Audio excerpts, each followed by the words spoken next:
Hello, welcome to Global Business. I am Imewore Ohiomokai. Today on the program, you'll be shocked. Why am I dressed like this? Well, today is a work Monday because today we shall be going into some engine rooms to do some engineering works. Engineering works that are going to turn the power situation all around. I mean, a 360 degrees turning in Nigeria. You'll be shocked at what you will see today on Global Business. All you need to do is sit down, relax, and watch. Also today, we have an interview with a senior special assistant to the president, Dr. Jumoke Oduwole. She's the senior special assistant on industry, trade, and investment. And she'll be telling us about the new reforms in government, especially the 60-day action plan for doing business. It's a lot of business today on Global Business. Just join me as we are at somewhere in Abuja, actually near the city gates, and we'll be going into the engine room, talking to people who are talking solar. Not just anyhow solar energy, energy that can power industries. Let's go.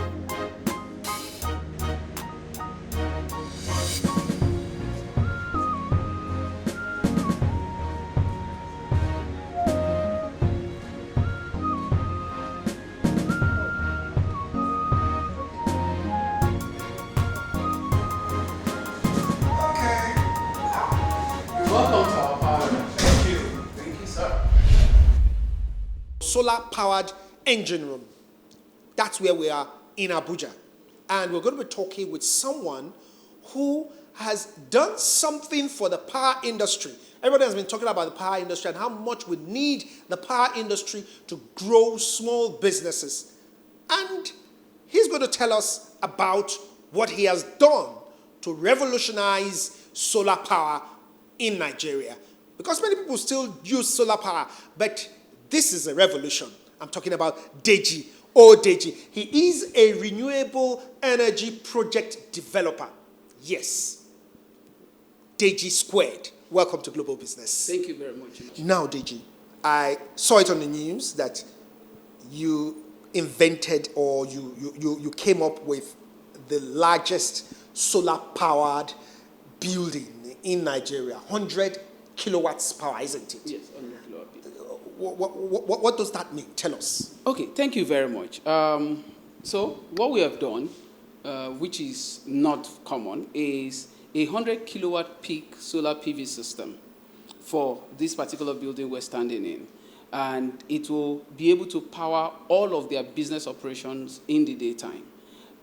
When I eventually introduce some of what is here, you'll be able to understand the philosophy behind the design. So we have enough to power their daytime operation and to power their essential load at night when sun stops shining. What is so unique about this? Because everybody uses solar power in Nigeria.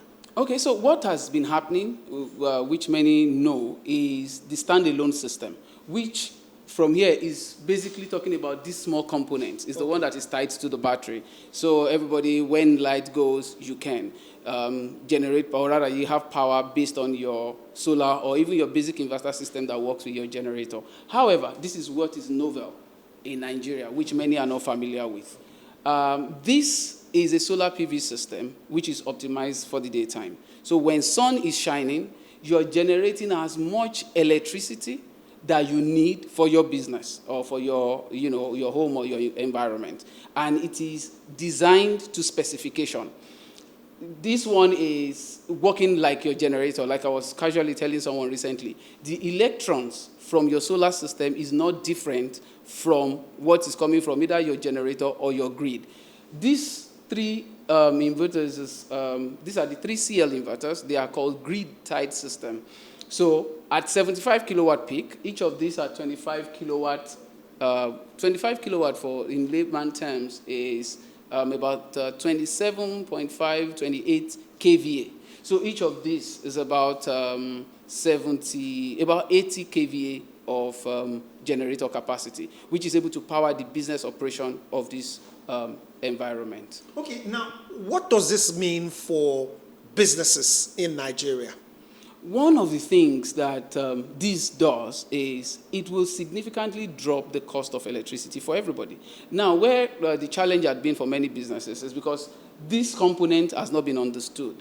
When you have a grid-tied system, it means as long as sun is shining, you're able to generate power using solar cells, which, as is coming directly, the panel, the cable comes through these inverters, which converts the DC current that is coming from the solar panel, into AC current.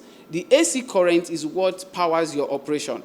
And as long as this is size right, whether you are running your chillers or you're running massive ACs and 10 tons AC, or even your production machineries, this will be able to power them. And once this one, you can see all this heavy cabling, it goes back to the changeover. So the same way you change over between generator and your NEPA, your grid system, that's the same way you would do that. But the beauty of this is that we have an intelligent controller that is also positioned beside the changeover of this business environment. So as anytime this system is, every day, this is what is their primary source of electricity. If for whatever reason sun is not shining enough, I can show you something quickly. From this, you can see 65.0 kilowatt hour. That is the amount of electricity that's been generated by this particular system. So if the building, for whatever reason, requires more than what these three can supply and there's no sufficient sun, the intelligent system, which we call the DEF system, that's the OEM, is able to then take all the load that you can get from here, start your generator. That is why we call this an hybrid system. An hybrid is because this is able to go between to ensure that at any given time, you're getting your electricity from the cheapest source of power. Okay, you mean with this, it can start a generator? Or it can supply power to a generator? Because these are just generating power. They are not distributing power. No, they're not. This is generating power for the building, but most organizations already have generators. Okay. Now, what we position ourselves to do in the market is that the huge cost that is being borne by diesel cost when you are running your generator, or the carbon dioxide and all the greenhouse gases that is polluting our environment, we have to reduce it drastically. In order to do that, as long as you have sunshine, you will be generating your power from the solar system. Should there be a sudden drop, let's say rain starts to fall or there's significant cloud cover and this is not able to, we have an intelligent system positioned by the changeover there that is able to take the load from here and the differentials in the load. So let's say this building requires about 65 kilowatts. This is supplying suddenly, the supply from here suddenly drops to 40 kilowatts. Then it will take the 40 kilowatts it's getting from here, start the generator to supply the additional one. Okay. Or if once there is grid, it will put it on the grid, because between the generator and the grid is cheaper. The intelligent system is also programmed to with the the cost of power from each of the units. So it takes the solar, takes the grid before you go to generator. At night, the same thing happens. We have these are called the CL inverters. They are grid-tied inverters. These are the XW inverters, and these ones supply they charge batteries. When sun stops shining, in this environment, their base load, or rather their essential load, that's the load they need to put on at night, that is a must, is about 16 kilowatt system. So what we've done is two things we're currently working on. We're reducing their load to turning this environment to become more efficient. And then this is a 25 kilowatt system, which is able to produce 50 kilowatt hour of electricity based on the battery bank that we've designed. We're just expecting some more batteries in order to complete that. So this is able to power their essential load at night, while this powers their peak load during the day. And we have the charge controllers, what we call the MPPTs, on top, which regulates so that you don't overcharge or undercharge your battery. So that's basically what you see here. Okay, I am more concerned about how people will benefit from this in terms of maybe homes. Okay, what does 100 kVA mean to a home, for instance? What kind of power in a home? Let's start from the home. Everything in a home or office or business can be powered as long as you size your system right. In a 100 kVA generator, most homes they are between 10 and 15 kilowatts. So you're talking tops 25 kVA generator, and that's just equivalent to one of this. One of this. How cheap is this whole system to be installed? Okay, you see, one of the, because there's no need to let people be deceived, the capex cost, which is called the capital expenses from this, is high. But the OPEX... And why is it high? Because of the huge capital outlay. The cost has been dropping in the last couple of years. So what happens, this is how we convince our clients. The cost of installing this for this establishment is at a cost that will be recouped if you are running generator. Okay, let me put it this way. From this system, you're going to be able to generate about 148,000 kilowatt hours over 1 year. If you do that, if you use, and I said this is about 125 kVA, that's 100 kilowatt peak. If you buy a generator, a 125 kVA generator, and you run it to generate the same amount of electricity that this system is generating in 1 year, you're going to be consuming about 70,000 liters of diesel.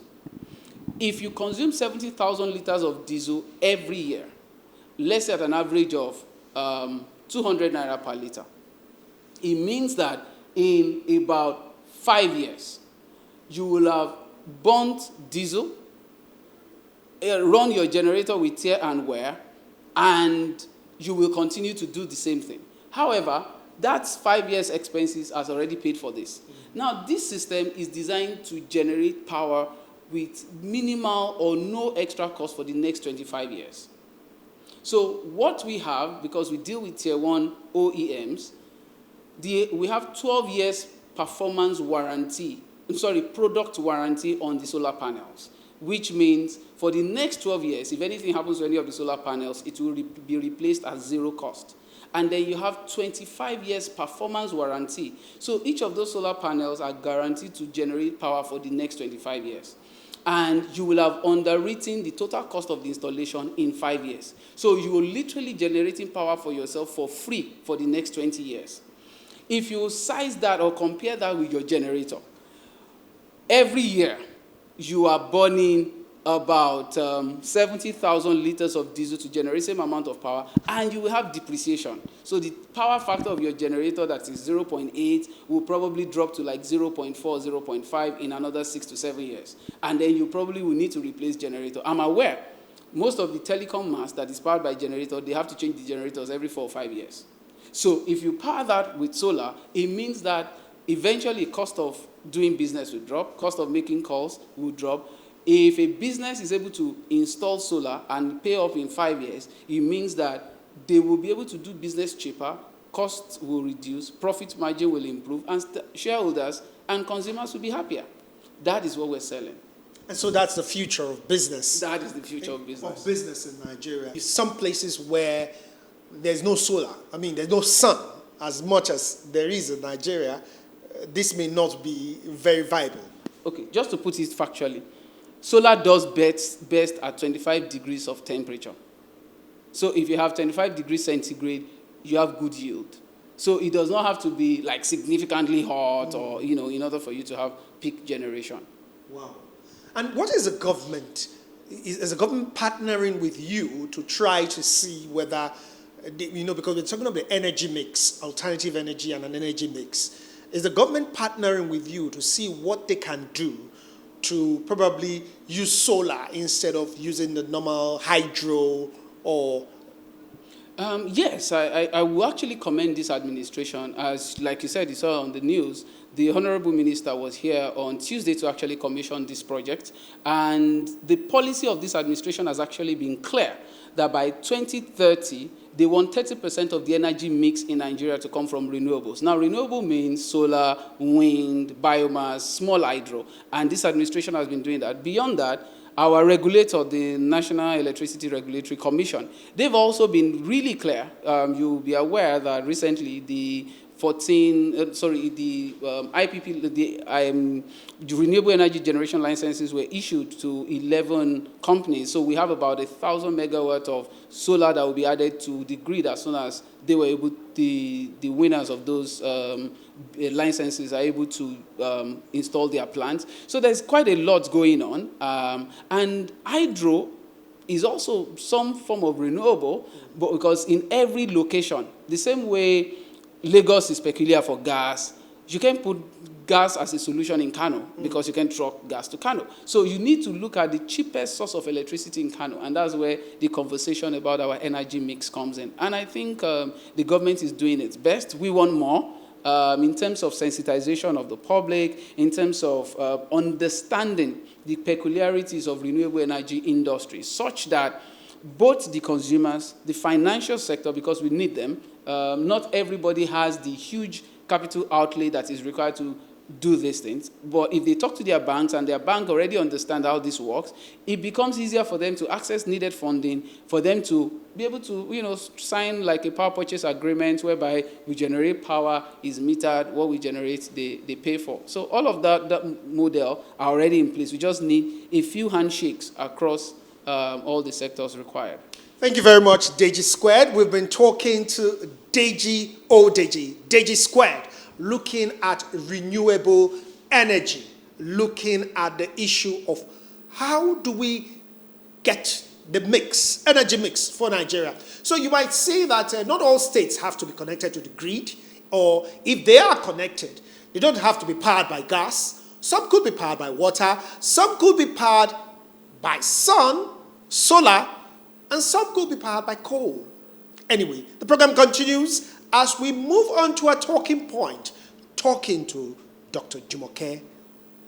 120 million Nigerians out of the 170 million population do not have access to adequate sanitation, with the country being the worst in Africa for urban sanitation access. This is about the heart of Umuahia, the capital of Abia State in southeast Nigeria. And as you can see behind me, heaps of refuse, and that's what we've seen. And outside the Abia State capital, Aba, with all the monies it generates as a commercial center, remains an eyesore.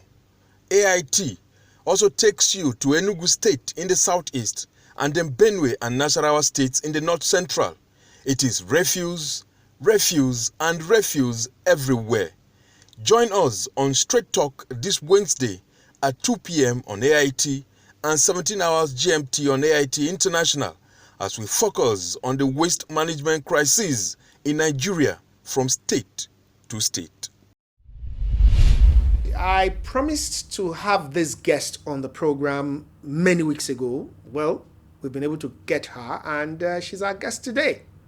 My guest is Dr. Jumoke Oduwole. She is the Senior Special Assistant to the President on Industry, Trade and Investment. And we're talking about a lot of issues that have been bothering a lot of Nigerians. We know that the economy is tough on Nigerians, but from my interview, I'm sure she'll be able to convince us that a lot is still working in the economy. Dr. Oduwole, welcome to today's program. Thank you. So let's start. The government started with a 60-day doing business action plan. And I know this may have come up from the fact that Nigeria has been ranking very poorly in the World Bank doing business rankings and index.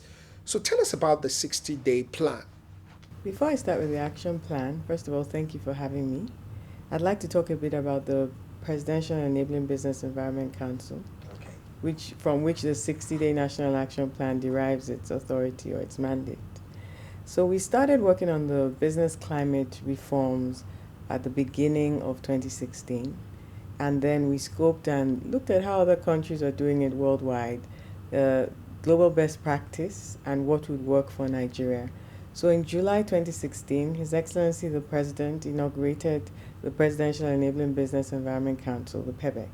It's chaired by His Excellency the Acting President, about 10 ministers, finance, industry, trade and investment, transport, power, everyone that really needs to be in the room, the head of civil service, and the CBN governor.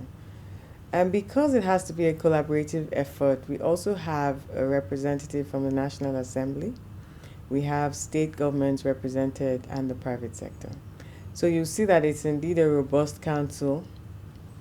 The Secretariat of the Council started operations in October last year, and we started with 3 reform areas: entry and exit of people, entry and exit of goods, and transparency, which is the use of technology, in particular to update websites for transparency of processes, procedures, costs.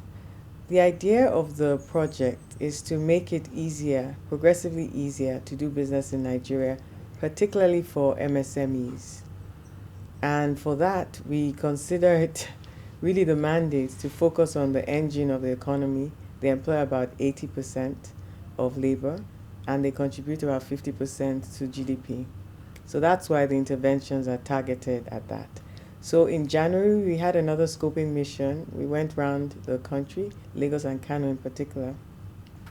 We spoke with private sector, we spoke with MDAs, and we came up with about 7 indicators from the World Bank Doing Business Index that we could focus on. And then, of course, entry and exit of people, which isn't one of them, but which we had already been working on. That's how come there are 8 indicators on the National Action Plan. We launched it in February 21st. 60 days, it ended on April 21st. And we achieved about 70% of what we set out to do. Now, from starting a business, getting credit, paying taxes, getting electricity, registration of property, construction permits, a number of indicators, we started looking at the short-term interventions, what we could deliver for Nigerian MSMEs within a short period of time. Of course, this is not the end, it's just the beginning. We have short-term goals, we have medium-term, and we have long-term. We're actually transitioning to our medium-term phase in the next few weeks. Let's look at the executive orders. The acting president gave 3 executive orders. Tell us, what do Nigerians have to gain from these orders? Tell us about these orders. The executive orders are something that we've been working on for a while now. They actually underpin a lot of the reforms that we have implemented within the 60-day plan. For instance, entry and exit of people, you have immigration issues, airport issues, infrastructure issues. And if you look at the executive order, you see entry and exit, traveler, business traveler, or just traveler experience. And then you also see issues around touting, issues around issuing of visas. So this is, in effect, the operationalization of those reforms. Of course, we have ministerial directives, presidential directives, while we were implementing the reforms. But now we want the Nigerian public to feel it. And so for you to feel it with the desk officer that you interface with, there had to be an executive order right from the top down. Enabling business environment, it's for efficiency and transparency and the business climate. It actually operationalizes the reforms that have already been put in place. For instance, trading across border, which is an indicator that we worked on quite a few things with the ports, like palletization, like reducing the documentation required for import and exports. Now, the single interface of all the agencies working on the ports has been directed in this executive order. So users of the ports can expect to now have a consolidated point, because what has been happening in the past is that even one agency can have 5 divisions operating in the ports. And so a lot of rent-seeking opportunities, a lot of inefficiencies, and a lot of bottlenecks being faced by MSMEs. So what this order does is to underpin the reforms. So we've given a directive, for example, that the number of documentation you require to import goods into Nigeria has been reduced from 14 to 8. And the number of documents required to export goods out of Nigeria has been reduced from 10 to 7. So an exporter or an importer knows this. But how does this make their life easier The objective of the whole initiative is to reduce cost and time savings, and of course shed light and let there be transparency on the process, on the amount, on the procedures, on the documentation, on the responsibility, the timelines. Also, you have default approvals, one government. Those two are particularly revolutionary, and I'll come back to them in a minute. But apart from transparency, which we have started on since last year, a number of agencies, if you go onto the immigration website, custom website, CAC website, you'll see that they've been updated significantly. Then you come to things like operations of the ports. We're talking of the airports, the seaports, and also the land borders. But the airports and seaports in particular, you have this interface that I just spoke about. You have improvements in infrastructure upcoming. You have the reduction of touting, official or unofficial, the congestion of people all over the place. And these are the things that would make Nigerians feel that indeed the things that make life stressful for them and difficult for them are being handled. When you say you're going to interface, are you going to interface with that officer who keeps your paper on the table just because he wants a bribe? How are you going to get those people to change their mindset from the fact that they don't need to benefit from someone else's business just because they have the power of the pen? So this is exactly why the acting president is meeting with this particular cadre of public and civil servants. They're the ones that interface with the Nigerian public. Now with the directive, you're ordered to agree service level agreements and publish them on your website and in your premises. And what the service level agreement entails is how long will it take for you to grant this particular approval for this procedure.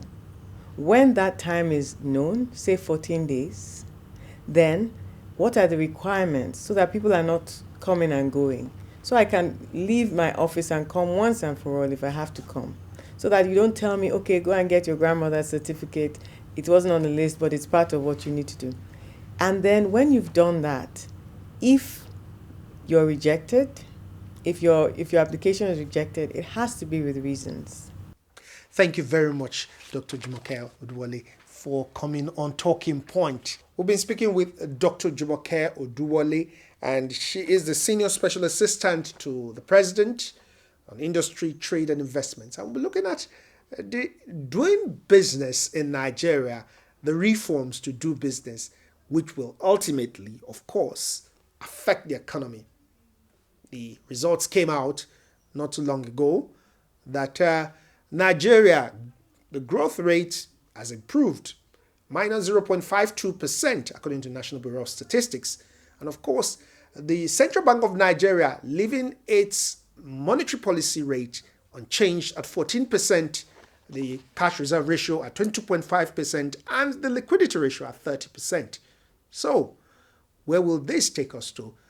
We hope that it will come out as for a better economy at the end of the day. Of course, we're looking forward to quarter 2 results. That's Talking Point, and of course, that wraps up Global Business for this Monday. I'm Jumoke. Thanks for watching.